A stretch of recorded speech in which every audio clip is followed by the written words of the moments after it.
आज हम करने वाले हैं एक्सरसाइज 3.2 का क्वेश्चन नंबर 19। ये जो क्वेश्चन है ये थोड़ा सा डिफरेंट क्वेश्चन है, तो आज की क्लास में इसी क्वेश्चन को हम अच्छी तरीके से समझेंगे। बाकी अगर वीडियो आपको स्लो लगता है तो आपके पास ऑप्शन है, आप वीडियो की प्लेबैक स्पीड बढ़ाकर देख सकते हैं। बाकी पिछली क्लास में 18 तक के क्वेश्चन हमने कंप्लीट कर लिए थे, तो डिस्क्रिप्शन बॉक्स में आपको सारे के सारे जो चैप्टर्स हैं उनकी प्लेलिस्ट की लिंक मिल जाएगी। तो प्लेलिस्ट से पढ़ेंगे तो पढ़ने में थोड़ी सी आसानी रहेगी। तो चलिए क्लास को शुरू करते हैं। यहाँ पर क्वेश्चन नंबर 19 में हमको बोला क्या जा रहा है, a trust fund has 30,000 that must be invested in two different types of bonds. The first bond pays 5% interest per year, second bond pays 7% interest per year using matrix multiplication. तो यहाँ पर मैट्रिक्स मल्टीप्लीकेशन का use करना है और हमको बताना है कि how to divide 30,000 among the two types of bond if the trust fund must obtain an annual total interest of 1800। तो यहाँ पर दो पार्ट हैं, एक में 1800 एनुअल अपने को क्या मिलना चाहिए, एनुअल टोटल इंटरेस्ट, और बी पार्ट में 2000 बोला गया। तो दो इंटरेस्ट के बारे में बात हो रही है। तो अपन तो पहला क्वेश्चन क्वेश्चन नंबर 19 का ये जो फर्स्ट पार्ट है इसको अपन बहुत अच्छे तरीके से समझेंगे। इसको आप खुद से ट्राई कर लीजिएगा, बाकी मैं इसको थोड़ा सा शॉर्टकट में आपको बता दूंगी। अब क्वेश्चन को मैं आपको थोड़ा सा समझाती हूँ। यहाँ पर क्या बोला जा रहा है, एक ट्रस्ट फंड है। इस चीज को अगर आपने समझ लिया तो आराम से समझ में आ जाएगा।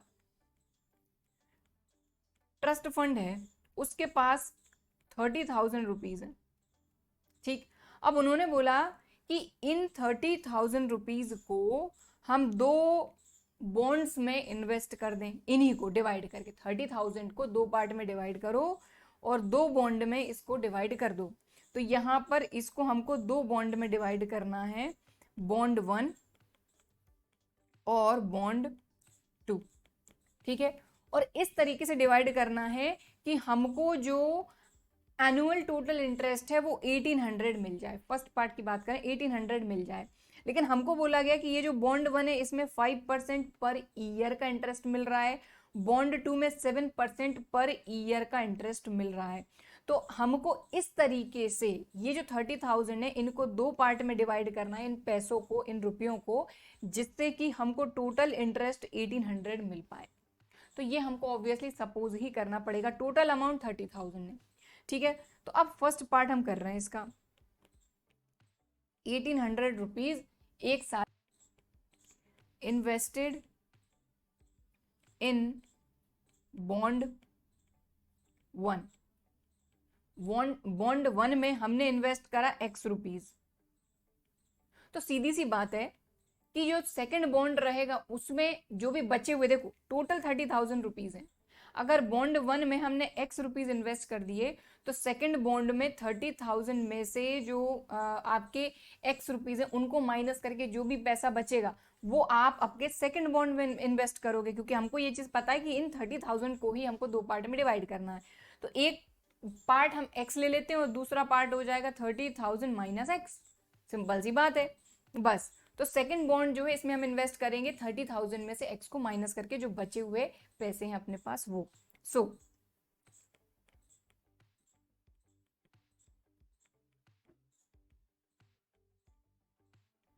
इन्वेस्टेड इन बॉन्ड सेकंड ये हो जाएगा 30,000 माइनस x रुपीज। ओके, अब यहां पर हमको एक डिटेल और दी गई है कि जो आपका फर्स्ट बॉन्ड है वो 5% इंटरेस्ट पर ईयर पे कर रहा है और सेकंड बॉन्ड आपको पे कर रहा है 7% इंटरेस्ट पर ईयर। तो ये भी अपन एक चीज मेंशन कर देते हैं, first bond pays 5% per year, okay.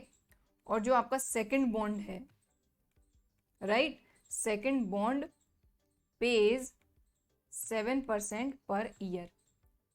और हमको बोला जा रहा है कि टोटल इंटरेस्ट हमको एक साल का कितना मिलना चाहिए, 1800।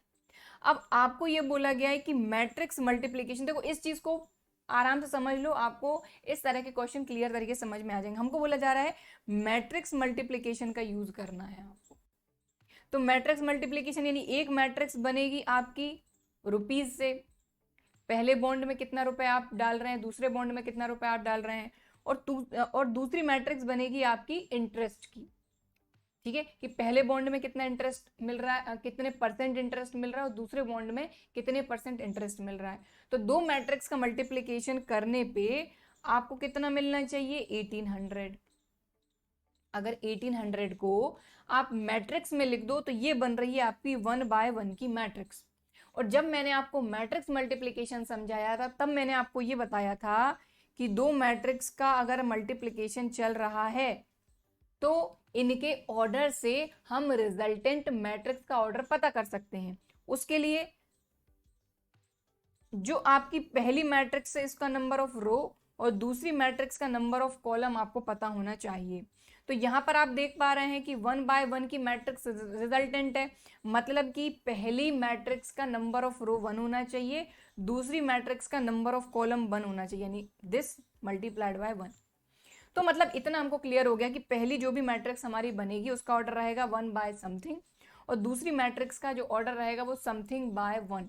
मतलब कि इसमें एक रो रहेगी, ठीक है, कॉलम कितने भी हो सकते हैं, यहां पर आपके रो कितने भी हो सकती है लेकिन कॉलम एक ही होना चाहिए। और दो मैट्रिक्स हम किससे बना रहे हैं, पहली मैट्रिक्स आपकी बनेगी बॉन्ड में आप कितना कितना दो पार्ट में डिवाइड करके रुपीज इन्वेस्ट कर रहे हैं, और दोनों बॉन्ड में आपको अलग अलग कितना इंटरेस्ट रेट मिल रहा है।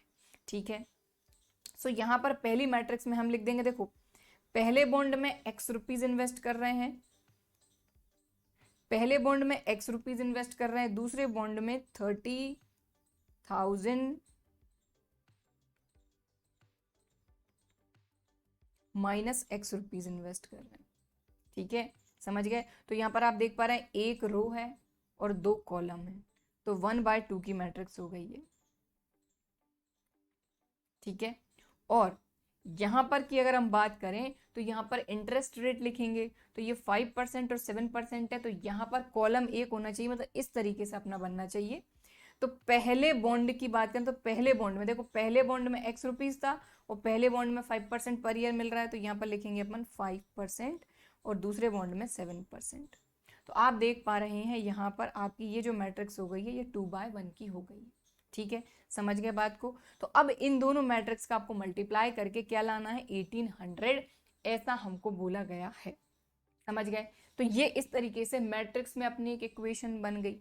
अब इसको आप सॉल्व कर लो और आपको x की वैल्यू मिल जाएगी, तो आपको ये पता चल जाएगा कि पहले बॉन्ड में आप कितना इन्वेस्ट करोगे और दूसरे बॉन्ड में आप कितना इन्वेस्ट करोगे, और यही चीज हमसे पूछी गई है। तो बस इसको सॉल्व कर लीजिए, मैट्रिक्स का मल्टीप्लिकेशन आपको आता है। लेकिन उससे पहले ध्यान रखिए ये जो है ये परसेंटेज में है, ठीक है, तो इसको आप चेंज करो, कन्वर्ट करना पड़ेगा। तो पहली मैट्रिक्स तो आपकी हो गई x, ये हो गई 30,000 माइनस x,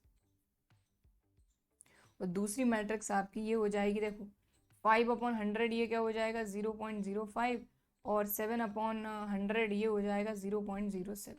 ओके, चलिए तो ये लिख देते हैं अपन। तो ये हो जाएगा 0.05, ये हो जाएगा 0.07 इक्वल टू 1800। ओके, समझ के बाद कुछ, चलिए अब आराम से आप मल्टीप्लाई कर लीजिए। तो मल्टीप्लाई करेंगे तो पहली रो का पहले कॉलम में, और एक रो है यहाँ पर एक कॉलम है, तो कोई दिक्कत है ही नहीं। तो x का मल्टीप्लाई हो जाएगा 0.05 में, तो ये हो जाएगा 0.05x प्लस 30,000 माइनस x का मल्टीप्लाई हो जाएगा 0.07 में, तो 0.07 इंटू 30,000 माइनस x, और इक्वल टू क्या है आपका 1800। ठीक है, समझ के बात को। अब यहां पर आप देख पा रहे हैं ये तो पूरा का पूरा एक ही टर्म है कि नहीं, 0.05x प्लस 0.07 इंटू दिस। तो अब आप देख रहे हैं ये मैट्रिक्स और ये मैट्रिक्स इक्वल है। इक्वल है मतलब कि इनके करस्पॉन्डिंग एलिमेंट इक्वल होंगे, तो यहाँ पर भी एक ही एलिमेंट है, यहाँ पर भी एक ही एलिमेंट है, तो इक्वल हो जाएंगे। तो यहाँ पर अपन लिख लेंगे 0.05x प्लस, अब देखो 0.07 का अंदर मल्टीप्लाई करोगे तो ये आ जाएगा 21, 7 3 21। अब देखो ये दो डेसिमल, तो ये दो हट जाएंगे, यानी आ जाएगा 2100। ओके, माइनस एक्स का मल्टीप्लाई कर दोगे 0.07 में, तो ये हो जाएगा 0.07x इक्वल टू ये हो जाएगा 1800। इसको सॉल्व कर लीजिए, एक्स की वैल्यू फाइंड कर लीजिए, आपको पता चल जाएगा कि पहले बॉन्ड में हम कितना इन्वेस्ट करेंगे। ठीक है, सो इसको सॉल्व करेंगे तो देखिए ये क्या हो जाएगा 0.07x 0.05x, तो ये हो जाएगा 0.02x। और आप ध्यान देंगे 2100 इस तरफ जाएगा तो माइनस का जाएगा, तो ये हो जाएगा देखो 1800 माइनस 2100, तो ये आ जाएगा माइनस का 300 और ये भी माइनस का आएगा, सॉरी, तो माइनस का 0.02x, तो माइनस से minus cancel, x equal to 300 upon 0.02, decimal हटाओगे तो यहाँ 2 0 आ जाएंगी, तो x इक्वल टू 2 5 सॉरी यहाँ आ जाएगा 2 1 जार 2 और 2 5 जार 10, 1 2 3 15,000। समझ गया बात को, क्योंकि देखो ये तो डिवाइड हो जाएगा 2 से 15 टाइम में, ये 3 0 बचेगी, ये आ गया, तो 15,000 रुपीज। कहने का मतलब ये हुआ कि पहला जो बॉन्ड रहेगा, फर्स्ट बॉन्ड, उसमें आपने x रुपीज इन्वेस्ट करे थे, x की वैल्यू कितनी आ गई 15,000 रुपीज। और सेकंड बॉन्ड की अगर अपन बात करें तो वो था 30,000 माइनस x कितना आया आपका 15,000, तो ये भी आ जाएगा 15,000। तो सिंपल है कि पहले बॉन्ड में भी आप 15,000 डाल दो, दूसरे बॉन्ड में भी आप 15,000 डाल दो, तो आपको टोटल जो इंटरेस्ट है ये कितना मिल जाएगा 1800 एक साल का एनुअल टोटल इंटरेस्ट। समझ के बात हो, तो हमको यही बोला गया था कि ये 30,000 है, इनको दो बॉन्ड में हम डिवाइड कर दें, यानी दो अमाउंट अलग अलग ऐसे डिवाइड कर दें 30,000 से, जिससे कि आपको जो अमाउंट है वो 1800 मिल जाए। तो x की वैल्यू आ गई, यहीं से अपन दूसरा जो अमाउंट है वो भी फाइंड कर लेते हैं। तो यहाँ क्या लिखेंगे अपन, invested in bond 1, so invested money in bond 1, ये कितना हो गया 15,000 रुपीज। ठीक है, और इन्वेस्टेड मनी इन बॉन्ड 2, ये भी कितनी हो जाएगी 15,000 रुपीज। ठीक है, यूनिट तो लगा नहीं है। तो इस तरीके से ये जो क्वेश्चन है, क्वेश्चन नंबर 19, इसका फर्स्ट पार्ट होता है खत्म। अब सेकंड पार्ट में कुछ नहीं बोला गया है, सिर्फ यही बोला गया है कि जो एनुअल टोटल इंटरेस्ट है वो 2000 होना चाहिए। तो सेम कहानी बिल्कुल इसके लिए रहेगी, यहां से ये अपन उठा लेते हैं इतना, ये जो इतना पार्ट है ना, ये तो बिल्कुल आप ये समझ लीजिए सेम ही है, इसमें कुछ भी नहीं है। ठीक है, तो इसको अपन उठा के ले चलते हैं सेकंड पार्ट के लिए। तो यहाँ पर अब अपन करेंगे सेकंड पार्ट, जिसमें हमको बोला गया कि 2000 रुपीज जो है ये एनुअल टोटल इंटरेस्ट आना चाहिए। तो ये मैंने यहाँ पर सेम टू सेम चीज चिपका दी। ठीक है, क्योंकि कुछ भी अलग नहीं है। और यहाँ पर जो मैट्रिक्स बनेगी वो भी सेम बनेगी, जैसा कि मैं आपको बता चुकी हूँ, यहाँ पर x और यहाँ पर 30,000 माइनस x, और इंटरेस्ट क्या रहेगा आपका 5%, यहाँ पर 7%, सेम है, सिर्फ चेंज हुआ है तो ये अपना अमाउंट यहाँ आ गया 2000 रुपीज बस। तो यहाँ पर आप क्लियर देख ही पा रहे हैं कि जो पहली आपकी मैट्रिक्स है इसका एक रो है 2 कॉलम है, यहाँ पर 2 रो है 1 कॉलम है, तो जो रिजल्टेंट मैट्रिक्स रहेगी ये 1 बाय 1 की रहेगी, जो कि आपको यहाँ पर दिख ही रही है। तो ये 1 बाय 1 की मैट्रिक्स है। अब आराम से आप इसको सॉल्व करो और बस काम खत्म। तो 5% 7% को चेंज करेंगे तो ये हो जाएगा x 30,000 माइनस x, और ये हो जाएगा आपका 0.05, ये हो जाएगा 0.07 इक्वल टू 2000। ठीक है, अब मल्टीप्लाई कर लो तो सीधी सी बात है, x का मल्टीप्लाई 0.05 में, तो ये हो जाएगा 0.05x प्लस 0.07 का 30,000 में कर देंगे तो ये हो जाएगा 2100। ठीक है, और माइनस का 1 मिनट 2100 माइनस का 0.07 x इक्वल टू 2000। ओके, इसको यहीं कहीं और सॉल्व कर ही लेते हैं। तो ये हो जाएगा देखो माइनस का 0.02 x प्लस 2100 और इक्वल टू 2000। अब यहाँ पर क्लियर दिख रहा है कि ये मैट्रिक्स और ये मैट्रिक्स के बीच में इक्वल लगा हुआ है, मतलब इनके करस्पॉन्डिंग एलिमेंट इक्वल होंगे, तो बस बात खत्म। तो ये हो जाएगा माइनस का 0.02 x प्लस 2100 इक्वल टू 2000। ठीक है, ये उस तरफ जाएगा तो माइनस में जाएगा, तो माइनस का 0.02 x इक्वल टू 2000 माइनस 2100 अब 2100 में से ये माइनस होगा तो आज बचेगा यहाँ पर माइनस का 100, माइनस का 0.02x, ये माइनस से माइनस गया, x इक्वल टू 100/0.02, डेसिमल हटाई तो ये 2 0 अपने लग गए, तो ये आ गया 2 5 10 और ये आ गया 5000। मतलब कि जो फर्स्ट बॉन्ड रहेगा उसमें 5000 जो है ये इन्वेस्ट करना चाहिए। तो यहाँ पर लिखेंगे invested in bond first equal to 5000 rupees, और इन्वेस्टेड इन बॉन्ड सेकंड ये कितना हो जाएगा अपना 30,000 माइनस एक्स, मतलब कि 30,000 माइनस 5,000 मतलब कि 25,000 रुपीज। तो समझे बात को कि अगर पहले बॉन्ड में हम 5,000 रुपीज लगा दें, दूसरे बॉन्ड में 25,000 रुपीज लगा दें, तो ईयरली हमको जो है ये 2,000 रुपीज जो है ये इंटरेस्ट मिलेगा।